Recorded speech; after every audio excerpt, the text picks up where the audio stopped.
Eu apresento aqui a conversão audiovisual de mais um dos textos da minha página joaodefreitas.com.br. Se vocês gostarem do meu vídeo, curtirem, comentarem ou compartilharem, será um prazer. E você que discordar de mim, seu comentário também será bem-vindo, pois discutindo e apresentando os nossos pontos de vista, podemos contribuir para melhorar o nosso mundo. As razões por que o Brasil não vai para frente. Há 4 coisas que não deixam o Brasil ir para frente: a forma de combate à inflação, os tributos, o tratamento dado à Previdência Social e as privatizações. A inflação. No nosso país não se combate a inflação a não ser com o empobrecimento da população. Por isso, toda vez que as coisas começam a melhorar, não demora muito a ter que piorar tudo de novo. A ditadura militar tentou combater a inflação reduzindo os salários. Ganhando pouco, o povo foi obrigado a reduzir muito o consumo, o comércio caiu, e isso podia diminuir o aumento de preço. Entretanto, o efeito disso foi trágico, porque a arrecadação tributária caiu e os militares criaram em poucos anos uma dívida estratosférica e muita miséria, e para piorar não conseguiram evitar a inflação, que ficou enorme. Veio a nova república. Sarney repunha as perdas dos trabalhadores, eles conseguiam continuar consumindo, o comércio teve facilidade para aumentar os preços e a inflação ficou maior ainda. Chegou o Collor, confiscou as economias do povo, as coisas pioraram ainda mais, ele nem conseguiu chegar ao fim do mandato, sendo substituído pelo vice Itamar Franco. Em 1994 surgiu o FHC. Esse empobreceu o povo, trouxe a maior miséria por toda parte, desfez de patrimônio público a preço vil, aumentou tributos, diminuiu a inflação às custas da miséria da população, provocou o maior número de falências já visto na história do país.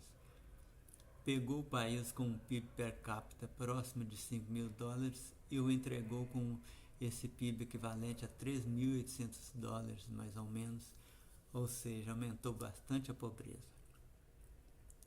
Chegou Lula, melhorou a vida dos mais pobres, o consumo aumentou, a economia cresceu, o PIB per capita foi de 3.800 para mais de $3.000.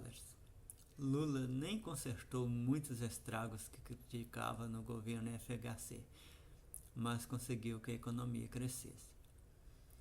Veio Dilma Rousseff, fez o primeiro governo regular, com o menor índice de desemprego, entrou no segundo mandato com uma grande oposição dos grupos neoliberais, que conseguiram arruinar a situação, depô-la e colocar Temer no lugar dela, para poderem dominar o governo a seu jeito, e as coisas chegaram ao estado deplorável que a história registra. Culpando o PT por tudo que derivou do golpe, conseguiram colocar Bolsonaro no poder para, como diz a imprensa estrangeira, levar o país ao desastre e, por incrível que pareça, reunir o desemprego e a miséria com a inflação. Tributos. Os tributos sempre são odiados por todos, uma vez que sempre a carga aumenta e os serviços públicos só pioram. Mas não poderia ser de outra forma, pois na tentativa de conter a inflação, os governos empobrecem o povo, o consumo cai, com a consequente queda da arrecadação, aí criam mais tributo para compensar as perdas. Isso cria um círculo vicioso, onde quase todos perdem continuamente.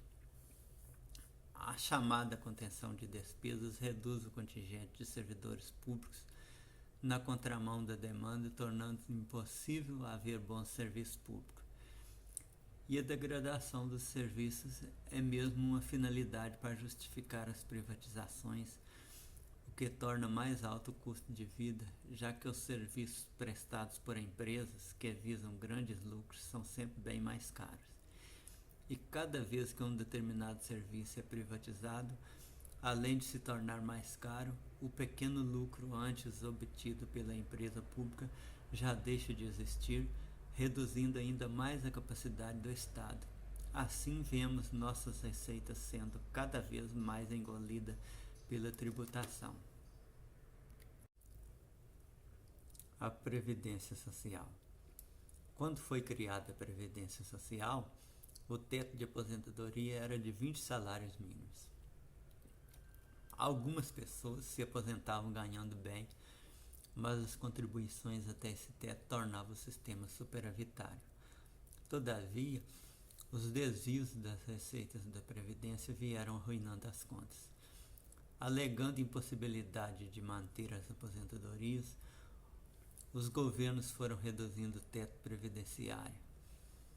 Ao reduzir o teto para pagar menos aposentadoria, a equivalente redução das contribuições anulou todo o efeito pretendido, ainda com um agravante porque a diminuição da arrecadação chega primeiro. Com esse expediente, a tendência é acabar com a previdência pública, deixando os trabalhadores à mercê da previdência privada, que já deixou muita gente na miséria.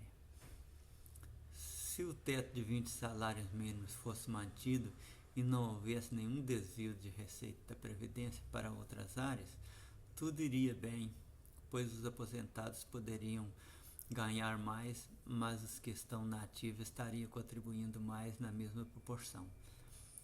Reduzindo o teto, reduz-se a contribuição, prejudica o aposentado e só ganham os agentes financeiros com previdência privada.